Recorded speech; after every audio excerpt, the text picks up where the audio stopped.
So karon dili lang happy ha, kundi happy, holy, healthy, blessed, and lovely Sabbath day. Akong mga slide is there is an English slide and also there is a Bisaya or Cebuano para magkasinabtanay ta so that we may able to understand clearly. Yes. And healthy. Yes. So I would like to read this English that if anyone were to ask you who in the world of tomorrow are to be the most honored of mankind. So, moderitso ta sa Cebuano para magkasinabtanay ta. Akong Cebuano na, kung adunay mangutana kanimo kinsa sa kalibutan o sa kalibutan sa umalabot mao ang labing gipasidunggan sa katawan, kinsa man ni sila? Mga katawan sa Diyos. Kinsa man ni nga katawan sa Ginoo kay daghang magkatawan ng Ginoo? 144,000. Oo. The 144,000 without gall in their mouth. They are the most honored people, especially sa umalabot. Di ba? Mauna sila ang mga katawhan nga kipasidunggan yun kayo. Ug atong tun-an kung unsa ang ilang kinabuhi. Atong tunan unsa ilang kinabuhi. Atong hinumduman nga nag-declare ang naay English o naay Cebuano diri sa ubos or Bisayan. Akong basahon ng Bisayan. And Dan will read also, he knows so that what I'm talking about. Yes, yes. So, in the early writings, page 279, it says here, nag-ingon ang sulugoon sa Ginoo, nakadungog ako sa bisan asa sa daghang mga tingog nga nagaingon. Ania ang pagpailob sa mga balaan, mapailubon na ni mga balaan sa mga katawhan sa Ginoo.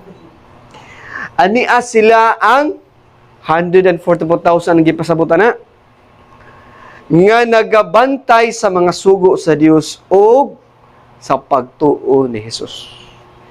Sa ato pa sila nagabantay sila sa kasuguan sa Ginoo, dayon naapod sila'y pagtuo sama ni Kristo.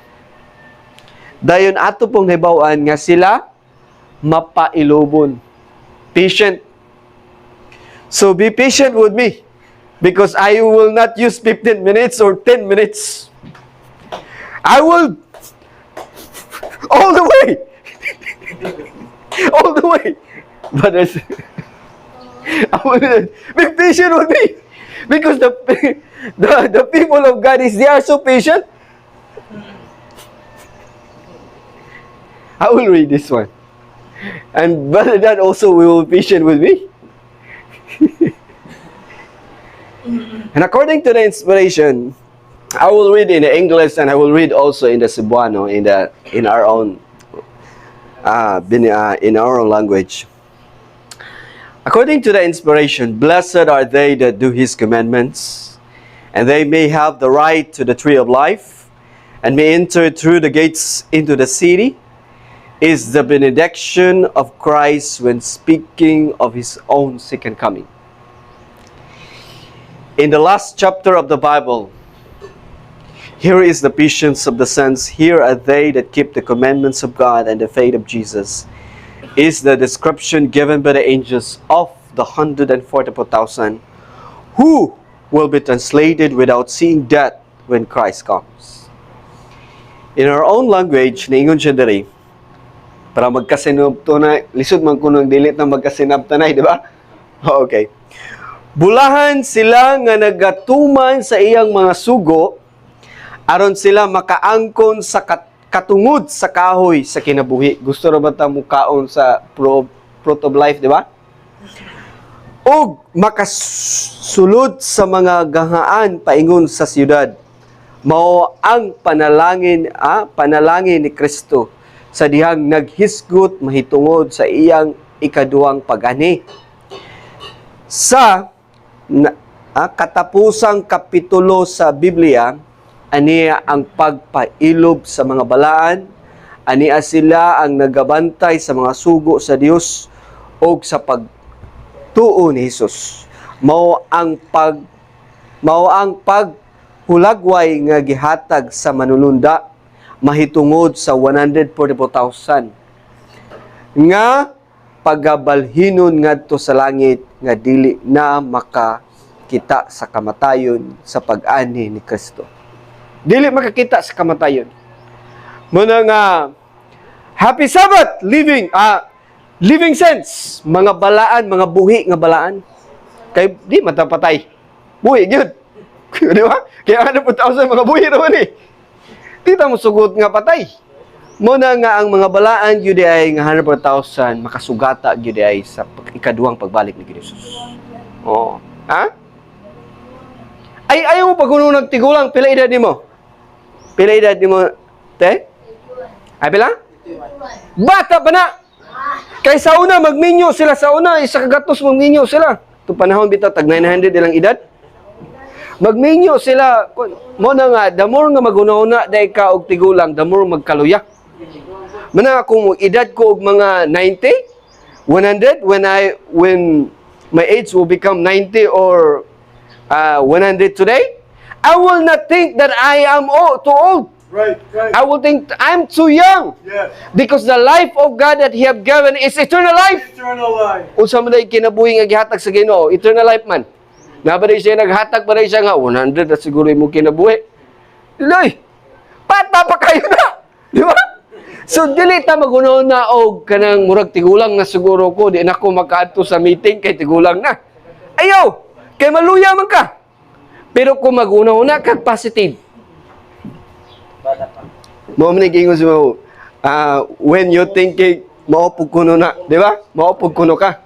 So ayaw gi paguna-una nga tigulang kay bata pa. Oh. Positive. Oh, positive yun always. Oo. Na dari pangutana. Ningon siya dari. Mudiritso na lang ta sa Cebuano. Oo. Ningon siya dari sa Cebuano. I will go to the Cebuano. Ningon siya dari. Kinsa ang magatamay og magalikay sa kinalabwang dungog sa paglingkod uban ni Kristo sa iyang trono. Oh. For the benefits sa dili makasabot, ako na lang ibasahon ng kuan. Ang English. Ningon siya dari. Who would despise or shrink from the highest honor sitting with Christ upon His throne? Kinsa mga igsoon? Yet who willingly embraces the testing of the soul, cheerfully bearing the cross along the path of humility that alone leads to the highest of heaven's glory.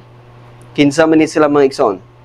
Apan kinsa ang nahimuot og may kahinam sa pagsulay sa kalag sa pagpas-an sa cross sa dalan sa pagpaubos ngadto sa tumoy sa dungog sa langit. Kinsa man ni sila?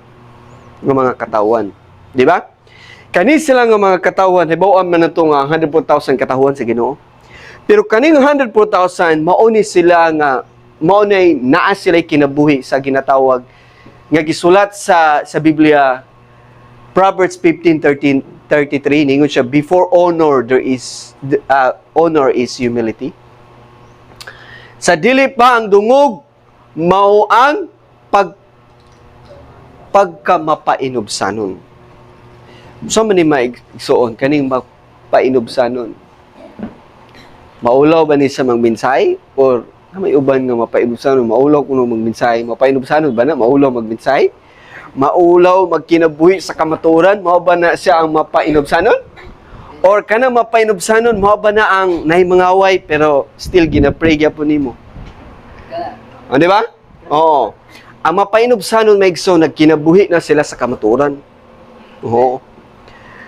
They live the truth. Wala na sila nga nagkuan ka na bitaw, naghilom-hilom bitaw nga murag wala nagkinabuhi din tapos kung pangutanon nimo murag di ka wala kabalo sa kamaturan.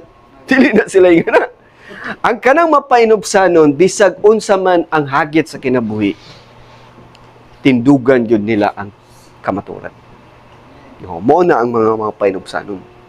Ningon ang Espiritu sa tagna dari.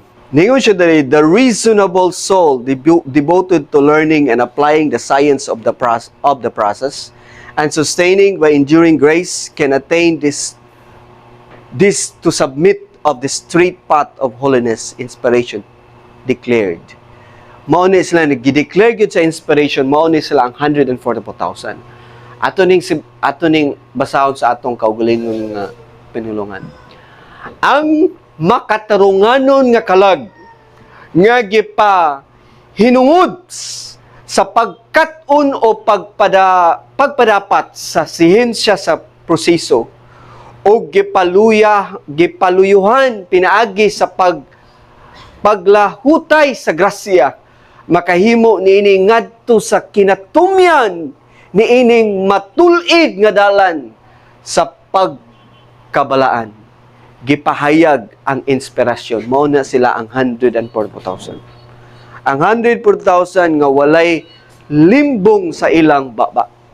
Imito si matinud-ano ni sila. Di ni sila magbinutbot. Muna nga ginalikayan na to magbinutbot. Kaya di naman ni sila butbuton. Then dili po ni sila mga kanabitang ang ilag yung mugawas silang mga baba kamaturan. Muna ang atong paningkamutan nga ang kamaturan manaas atoa aron ang mugawas kamaturan. Kay kung ang nasa ilang mga bakak di ang mugawas bakak. So, kinahanglan yun nga makabaluta sa kamatuoran. Kay niingon diri, ang pulong sa Ginoo. Ako nang diritsog basa sa Cebuano. Ang kahibalo sa sihensya sa tanan nga matang mao ang gahom. So, kung nakabalo day ka sa mga sihensya, so ibig say na kay gahom. Kabalo ka sa mga pamaagi, kay kabalog ka sa mga sihensya. Pero, kung atong hisgutan dari sa atong padayunon sa pagbasa sa inspirado, ningon siya diri. Ang uban nga sulti sa siyensya, ug ang kaaway miabot ug naghatag kanila sa usa ka kadagaya sa siyensya, kung nagprovide pud ang kaaway sa mga siyensya. Apan kini dili ang siyensya, pero kini ang mga siyensya nga gi-provide sa kaaway, dili ang siyensya sa kaluwasan. Dili ang sihensya sa pagkamatarong, pagkamapainubsanon, sa pagpahinungod o sa pagbalaan sa espiritu. Dili ni siya mao ang sihensya, kay kung eskwela ta sa mga eskwelahan sa university, wala man dira ang mga sihensya sa pagpailob. Wala dira gihisgutan ang sihensya sa pagkaluwasan. Di ba? Sa pagkamatarong, wala na dira gihisgutan. Lahi ang sihensya nga gihatag sa kaway. Aron nga dili na ka makatuon sa sihensya sa kaluwasan. Lahi na biyang sa kalibutan karon nga mga universidad, di ba? Pero ang Ginoo nag-provide siya sa sihensya. Ang sihensya nga kailangan natong mahisgutan karon is kaning humility, the secret of the redemption. Ang pagkamapainubsanon, ang sekreto sa kaluwasan. Mauning sihensya nga angay natong hisgutan karon. Kay wa man ni ginisgutan sa atong eskwelahan. Oh. Kay ang kaning pagkamatarong or humility, kaning pagkamapainubsanon, humility, mao ni siya sekreto sa kaluwasan. Kay dili pwede nga ang tao maluwas nga dili siya mapainubsan. Imposible nga ang tao maluwas nga siya mapasigarbuhon. Bisa pag Davidia na ka pero naapagyapon ang garbo, di ka maluwas gid. Kay ang grupo dili man na makaluwas.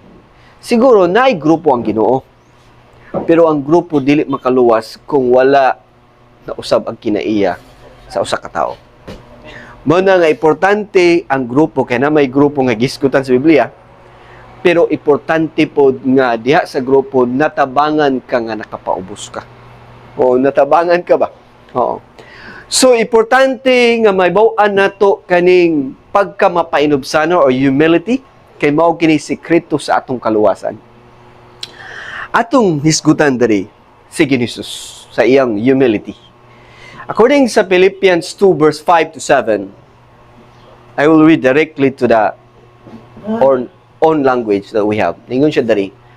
Batuni niha kaninyo kining hunahuna mo ni hunahuna nga mahabatunan ninyo diha kang Kristo Jesus nga bisan tuod siya naglungtad diha sa kinaiya sa Dios, bisag Dios siya wala mag-isip sa iyang pagkasama sa Dios. Ingon nga usa ka butang nga pagailugan hinunua awhasan or awaasan niya ang iyang kaugalingon diha sa iyang pagsakop sa kinaiya sa ulipon. Humility. Diha sa iyang pagkahisama sa mga tao. Sama ka nato.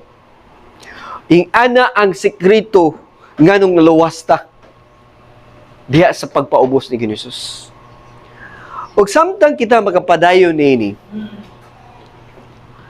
magtotoo, tun-i ang pagkamapainubsanon ni Jesus. Tunan nato ang pagkamainubsanon ni Jesus. Kini ang sikreto, ang natago nga gamot sa imong pagtubos. Mao ni sikreto, mo ni mga gamot nganong naluwas na. Kay kung wa nagpaubos si Kristo, nga Dios nagpatao, di kita maluwas. Mo ni sikreto nganong naluwas na. Hugasi kini sa adlaw-adlaw. Tuo sa tibuok mong kasing-kasing nga kining Kristo nga gihatag sa Dios kanimo. Ingon nga ang iyang balaang pagpaubos naghimo sa buhat alang kanimo. Musulod aron pagpuyo ug magtrabaho usab kanimo ug himuon ikaw unsay gusto sa amahan kanimo. Kay gusto man sa Ginoo nga makumpleto ta. Mao na nga tun-an gyud nato ang pagpailob ni Kristo. Nga Dios siya sa mga King of King, Lord of Lords. Nagpaubos. Dan kita nga wala pagalit na pagkita na himong presidente di na ta mahimong magpaubos. Na unsa man ta kagabuso nga ang hari sa mga hari nagpaubos din kita di ta kabalo magpaubos. Gamay rang bikil murag suko naman ta. Gamay rang bikil testing sa kinabuhi murag lahi naman ang atong pagbati. So tunan nato ang kinabuhi ni Kristo kay diha ang gamot. Diha ang gamot sa kaluwasan nga naangkon nato. Mao na nga importante gyud kay mao ni kinabuhi sa 100,000. Naibaw-an nila ang sekreto. Daw kay nag-strive man ta to be among of the 100,000. Then dili ba't pwede nga nato mahibaw-an ang sekreto para maangkon gyud nato ang sekreto nga mga gamot sa kaluwasan, di ba? So ingana mga igsoon. Finally, niingon siya diri sa katapusan. Himua nga ang tanan magbasa pag-usap, basa-basahon yun nato ni pag-usap ang kinabuhi ni Kristo. Hangtod nga himpit maggamit kining mga dugang nga mga pulong sa kamaturan. Basa-basahon yun nato. So naa ko'y basa-basahon ug angay ninyo perminting hinumduman ug angay po na ako ni hinumduman. Ato nang sugdan, atong basa-basahon. Reread and reread. Basa-basahon yun. Di ba? Ningon siya dari. Ang garbo, kaning garbo, lisod kayo ni. Ang garbo sa kasing-kasing makapahimo sa daghan nga makapakyas unta diin sila mahimo nga malampuso. Mo man ni nahitabo ni Satan. Imbis siya manilang puso tungod sa pride or garbo, napukan siya. Mao po ni kapukan sa nato po. Di ba? Sa dili pa ang dungog, mao ang pagkamapainubasan. Ug ang kabus sa espiritu mas maayo pa kaysa mapahitason sa espiritu. So bulahan gyud ay siya nga mapailubon. Nganuman kay ipataas sa Ginoo. Pero siya nga nagapataas, ipaubos. Ano gisulti ni Ginusus? Muna samtang kita magkinabuhi nga mapainubsanon, ang Dios nagalantaw kanimo ug magapanalangin kanimo. Mga igsoon. Padayon ta. Ningon ang Espiritu sa tagna or the testimony of Jesus. Ang labing putli nga kalipay nagikan sa kinahiladman sa pagpaubos. Gusto ka nga maka-experiensyahan sa tinud-anay nga kalipay? Eksperensiyaha ang pagpaubos. Ug sa diyang masabtan na nimo ang pagpaubos, ug ipataas ka sa Ginoo, diya nimo ma-experiensyahan ang kalipay. Kay ang Dios na mismo nagpataas kanimo sa diyang ikaw nagapaubos. Og ningon siya diri sa inspiration, ang pinakalalom nga kalipay sa kasing-kasing nagagikan sa labing lalom nga pagpaubos. Gusto gyud ka nga maka-experience sa kalipay? Experience ang pagpailob. Tungkol kay gusto na sa Ginoo nga atong ma-experience ng kalipay. Kay andam siya nga magapanalangin kanato kay bulahan siya biya ang nagpaubos. Oo. The only ang bugtong pagtugan. Mao ra gyud yung bugtong pagtugan. Mao ang kadako sa pagpaubos. Kita niyo ang kinabuhi ni Kristo? Nagpaubos siya. Silang nagpaubos siya sa Kalbaryo sa cross. Nahimo ba siyang bangtugan? Nahimo. Nadaog niya ang kalibutan. Sa dihang magpailob ka, tungod lamang sa imong mga igsuon o tungod lamang sa pagluwas sa kalag. Ang manunhunda, nagasulat niya na, the angels writing, the humility that you have made. Humility nga imong gi-exercise, imong gi-practice. Sa diyang ikaw nagpaubos og ang Dios nalipay di kanimo, ang Dios nagapanalangin kanimo usab kay siya man magapataas, ikaw mahimong madinaugon sa pagdaog sa kalag. Kay ang Dios ug ang balang espiritu magatabang niya. Samtang kita magapadayon sa pagbasa, read and read always. Wala na'y mas importante sa pagpakig-uban sa Dios kaysa labing dakong pagpaubos. Kung gusto ka nga uban imo si Ginoo, pagpaubos. Ang pagpaubos, akong i-repeat, dili ni nga mag-ulaw ka, di ka magkinabuhi, basig makitaan, may bawaan ko, ana ba?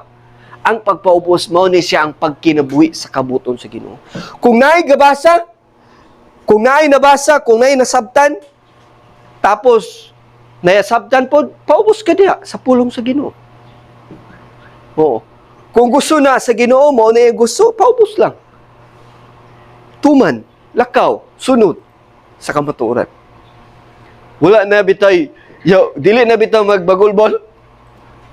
Kanang nagabagulbol ka, nakapaubos pa ka na? Brad, masulti ko sa tinuod yun, nagbagulbol na ko ba? Tapos, may sulti ba na nga humility? Dili na. Kung namin mga butang nga angay na ito ibagulbol, angay na lang nato ng iyampo. Kaya naay mga butang nga dili na nato madala sa atong kaugalingon. Pero tungod kay ang Ginoo wala may imposible diya kanhiya, mo na nga musampit na lang ta sa pagampo. Ug ang Ginoo na bahala sa tanan. Kaya ang Ginoo wala imposible diya kanhiya. Siya na magplastar sa tanan. Kaya naay mga butang nga dili nato mahimo sa atong kaugalingon. Pero ang ato na lang mahimo ang pagampo, then ato nang himuon. Oh. Ningon siya dere, ang adunay igdulungog magpatalingog sa ginaingon sa espiritu. Sa giingon man to sa espiritu sa tagna, di ba? Mo to'y ginaingon sa espiritu sa tagna nga ato ginabasa. Naman tay igdulungog kailangan paminawon gyud nato. Kay mao to'y say sekreto sa kaluwasan. Kay walay tao nga makasurvive kung dili siya magpailog. I tell you, kita bitaw nga mga magkuan kana bitaw nagkinabuhi dere. nag-alagad karon, kung muundang bitaw ta sa pagpailob, I tell you, dili ta kasabay. Even in the marriage life, without humility, that marriage life cannot survive. Bisag sa couple kanang magtiayon, kung walang humility pagpaubos, ang kana nga magtiayon cannot survive without humility, kung walay pagpaubos. Humility is one of the secret things nga kita makaangkon sa kaluwasan. Mao na nga kung atong basahon ang Bible, ang kinabuhi sa 144,000, this 144,000, ang kinabuhi nila unsa? Mao ning giingon sa Psalms 119 verse 165. Great peace have they which love the law. They love the law because they can love God with all their hearts, with all their souls, with everything. And they can love their neighbors, even their enemy, because their enemy is their neighbors also. Neighbors nila magyapon ng ilang kaaway. Mo nang naa, they have peace. Great peace have they which love the law, and nothing shall offend them. Ato nini siyang sibunuhon para masabtan yun nato. Ningon dere mo ni kinabuhi sa 104,000. Dakong kalinaw ang nabatunan sa mga nahigugma sa iyang kasuguan. Ug walay gayoy, nothing. Wala gayoy makapandol kanila.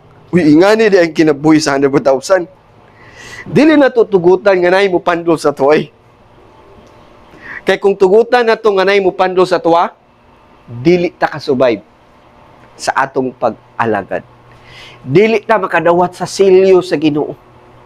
Dili ta ka-appeal sa 144,000 nga honored kay great honored nga angkon nila tungod sa kinabuhi nga naangkon po nila ang kinabuhi sa pagkamapainom-sanon. Maigsoon, samtang kita magapadayon ni ningon gyapon ang inspirations. Lord, I have hope for thy salvation. Kay mao man sekreto sa redemption, humility. Nag-hope na ta sa kaluwasan, salvation. And done thy commandments. Ug ako naghimo ang imong kabubuton. Imong kasuguan. My soul have kept thy testimonies. And I love them exceedingly. Yeah, exceedingly yun na igsoon. Ningon pag yun siya dari, atong giingon dari, atong ning sibunon, Ginoong Dios, gilauman ko ang imong kaluwasan, ug gibuhat ko ang imong mga sugo. Ang akong kalag nagbantay sa imong mga pagpamatuod. Katong atong ginabasa ba? Bantayan yun to na to ang ug higugma ko kini sa hilabihan. Mao ning giingon dari. Dari ta maigsoon sa Zechariah 4. Ang Zechariah 4 atong nibawaan nga mao ni siya system nga gihatag sa Ginoo sa tuwa. Aron kita mahimong madinaugon. Ug aron kita mahimong makakaon gyud sa insakto nga pagkaon. Mao na nga ang Bible, which is two olive trees, Old and New Testament, kompleto na. Di ba?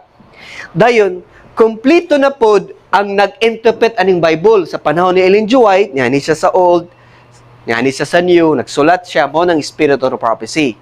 Then, ingon si Ellen G. White nga somebody is to come, di ba? In the spirit of the power of Elijah. So, niabot siya sa 1929, nagsugog sulat, then na-publish to niya ang sulat mga balasahon sa 1930. So, mao na part gyapon siya dere sa Spirit of the Prophecy. So, kani siya, kompleto na ni siya. So, nanatay Bible, nanapoy na interpret. So, dili na ta mo interpret, kaya human namang interpretation. So, kompleto na po ni siya ang Spirit of the Prophecy. Pero, kung wala ni 7 tubes, kining ministry, ang buhat di gyapon mahuman. Kaya na may 7 tubes. Bisa pag kompleto ang Bible, kompleto na ang nag-interpret, kompleto na niya ang Spirit of Prophecy. Without the 7 tubes, kaning wala ning 7 tube o kaning ministry, ang buhat dili mahuman kay tungod kay kung atong basahon ang Zechariah 4, nag-ingon siya nga naay 7 ka tubo diha nga nagkuwag oil diha sa golden bowl aron mahatod diha sa iglesia nga mao ang candlestick. Di man pwede nga ang church or ang candlestick mo direct siya diri o mo diretso sa golden bowl.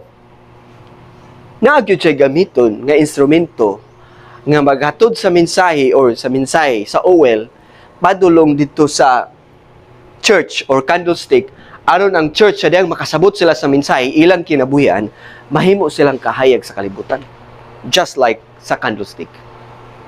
Mo na nga ang ministry karon, which is kaning 7 tubes, which is the function of Bashan pastures now, importante kayo ni siya. Kay kung wala ni siya nga ministry, ang buhat dili mo human. Mao ni giingon sa Micah 7:14, feed thy people with the rod, ang pagpakaon sa sungkod diya sa katawhan. The flock of the heritage which dwelt solitarily in the wood in the midst of Carmel, nagsugod og sulat o nasugod ni siya nga nakompleto ang rod dito sa Carmel. Dayon ang pagpakaon sa sungkod dito man sa Carmel sa panahon sa 1930 hangtod sa 1955, ang pagpakaon sa sungkod. Hantod nga niabot ang panahon nga let them feed in Bashan nga na-fulfilled nga naa na ta sa Bashan karon. Oo. Og hantod moabot ang panahon nga sa Gilead na puta mao na ning kingdom. Ang katapusan nga pagpakaon sa sungkod dito sa kingdom. Gilead. Og mao na giingon ni sa Shepherd's Rod Volume 1 page 243. Carmel, Bashan, Gilead are symbols of good spiritual pastures.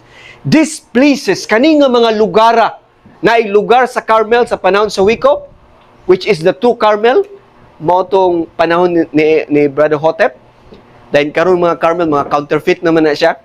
Kay dili naman siya tinud anay nga Carmel tungod kay dili na gyud mao ang kung unsay gisulti nga Carmel dito sa Shepherd's Rod, mao gina ang tinud anay Carmel. For example, ang Carmel is 375 acres ang kadako sa ilang area. Kailangan mao po natong makin-an sa Carmel unta karon kung tinuod man sila.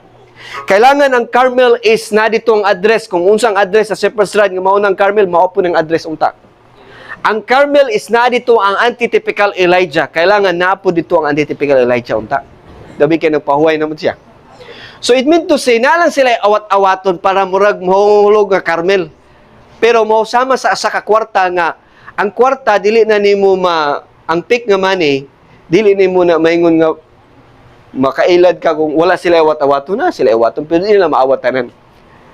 So na mga counterfeit. So ang Bashan yun karon, mao na yun ang pastures. Then the future pasture is mao ning Gilead. Okay. Niingon dere, is good spiritual pastures.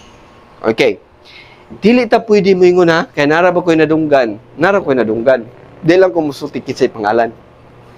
Nayuban mo ingon nga, pag-abot ko nila sa Bashan, mas maayo pa kuno sila sa una, sa association. Dahil pag-abot nila sa Bashan kuno, wala na sila gipangga. Or meant to say, na sila experience bitaw nga, sa individual siguro nga uban nga mga brethren nga na-experiencehan nila. Actually, lisod kayo nga musulti ta nga ang Bashan is bad kung niingon ang inspiration nga ang Bashan is good. So, opposite ang atong ginasulti, di ba? So, kung mayon nga ang inspiration nga Bashan is good, then it is good. Kung naaman tayo na experiensyahan nga mga individual, nga mga brethren pod nga gina-develop pa nila o nag-strive pa sila sa ilang kinaiya pod, pasagdain na siya. Iampo na siya. Aron nga, ang Ginoo pud mutabang kaniya. Di ba? Og kanimo usab nga nagaampo kaniya. Di ba? So, mo na nga, walay labot na ang Bashan sa mga individual. Kaya of course, everyone is lahi magog level sa maturity. Naiuban, infancy na, paiuban, adolescent na, mature na. Their character. So, difference. So, ato na siyang sabton, okay? Kay dili pwede nga opposite ang atong gisulti or ang atong pangunahuna sa gisulti sa inspiration. When the inspiration says, kung ang inspirado magasulti, good, then it will always good. Di ba? So, padayon ta maigsoon, maghisgot ko sa inyo og kanang pictures in order for you to awaken or para mas marabitog makuha ng atong mga pangunahuna. Gamit kog pictures karon. Ato hinumduman nga ang Ginoo gyud is ato yung magbalantay, di ba? Mao galing ngayon si hubang akong magbalantay walay makulang kanako. Unsay sulod na nga verse? Unsay sulod na? Kadung ka-memorize mo na? The Lord is my shepherd, I shall not want. He maketh me to lie down in green pastures. Gina-lead niya sa green pastures, di ba? So naipasungan ang Ginoo gyud nga nag-lead ang ang chief shepherd. Pero naaman siya under shepherd. Mo na siya porter, naa siya president nga tugyanan under shepherd. Mo na nga ang atong association na porter, na ginatawag nga president, kana ay ginatawag nga under shepherd. Dahil dihapod sa porter, napod siya ay under shepherd na pod. Nga na mga workers, dahil ng mga workers po, napod sila yung mga under shepherd nga mga na-appoint po dira nga mga leaders, ano ba? Kaya organize mo ang Ginoo. God is a God of order.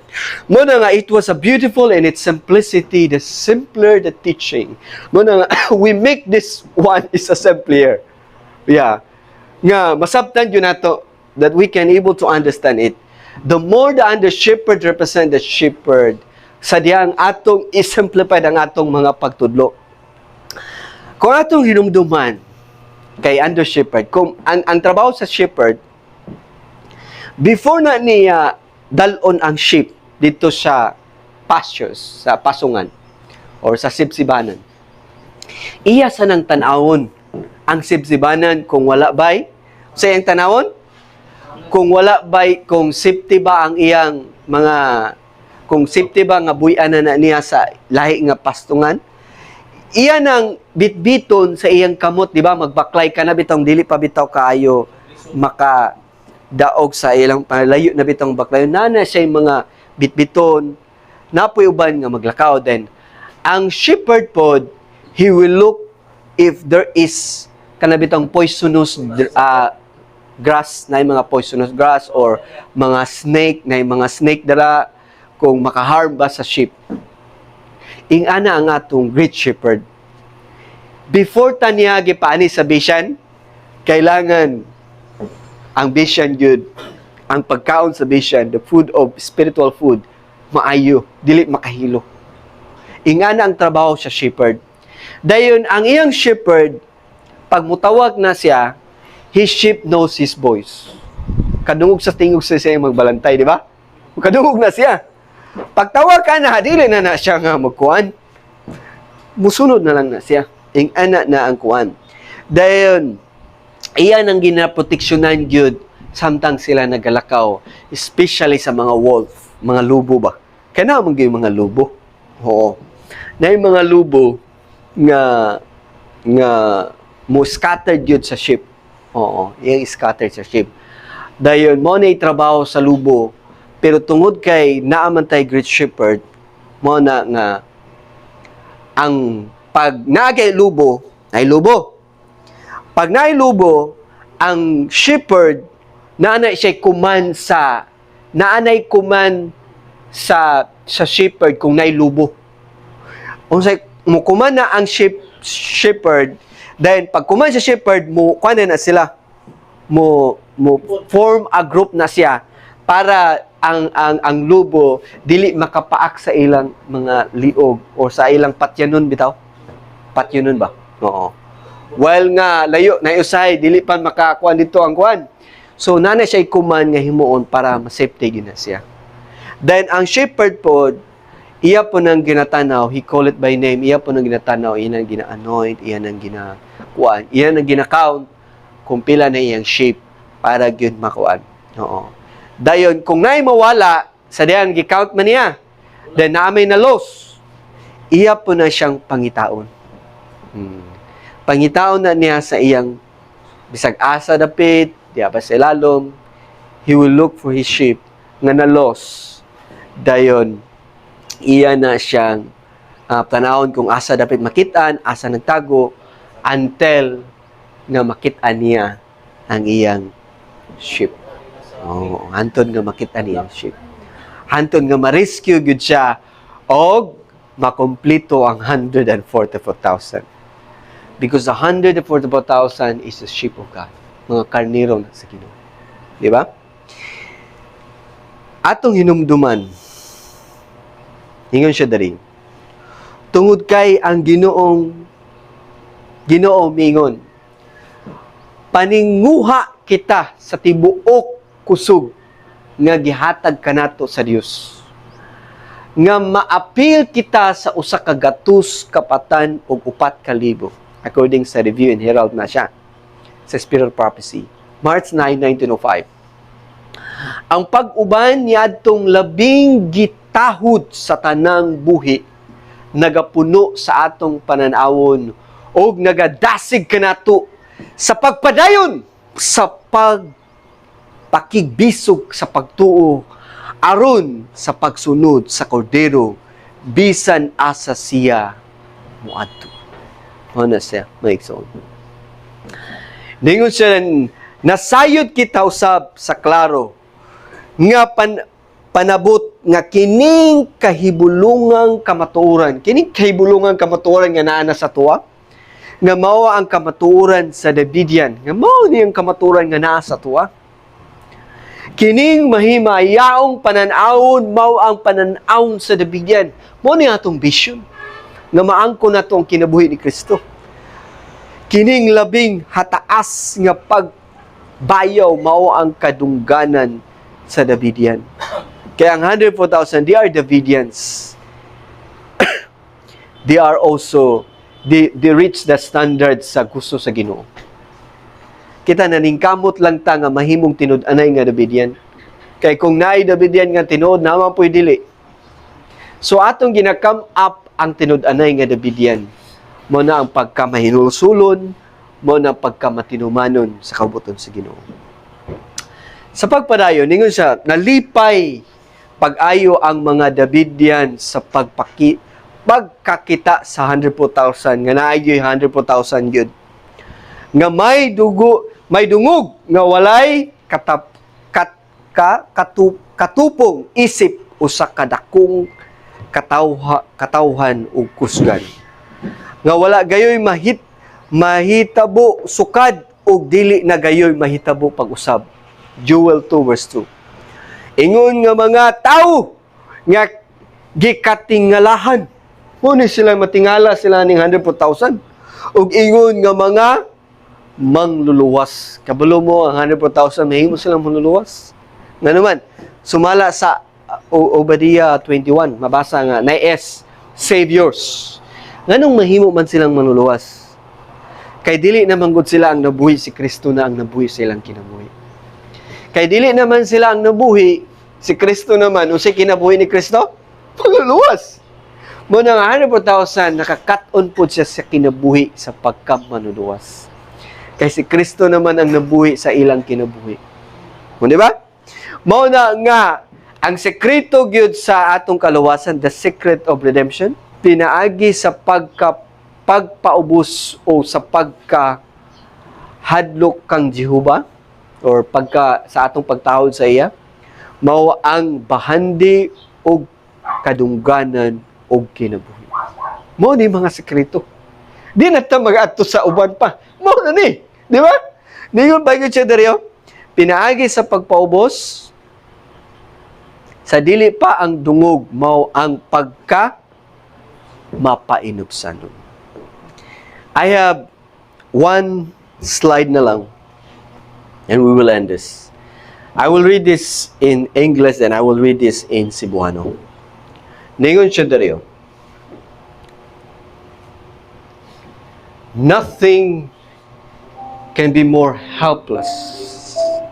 Nothing can be more dependent than the soul that feels its nothingness and relies wholly upon the merits of the blood of the crucified and risen Savior. The Christian life is a life of warfare. of continual conflict. It is a battle and a march.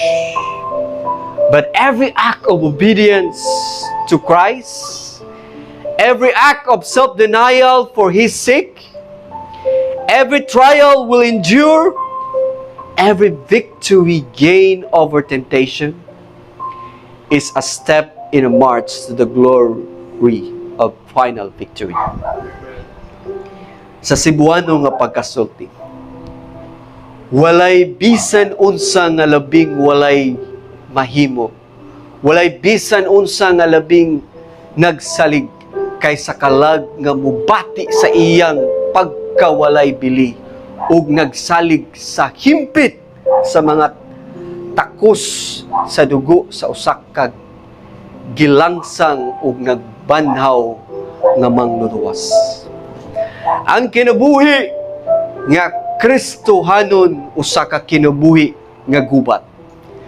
Kanunay nga panagbangi kini usa ka away ug usa ka panaw.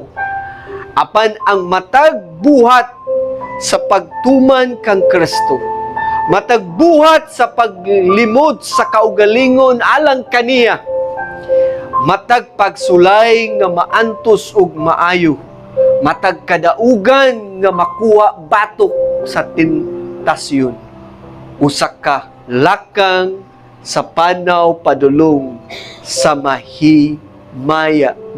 himaya sa katapusang kadaugan. Final victory makes it. Ug ang Dios magapanalangin ka na to. Samtang kita magkakinabuhi sa kinabuhi ni Kristo ug magaangkon usab sa kadaugan nga iyang ihatag kanato, mao kana kung buhi nga pagampo diinig takna sa kapunon sa adlaw pahulay, mao kung buhi nga pagampo. Amen.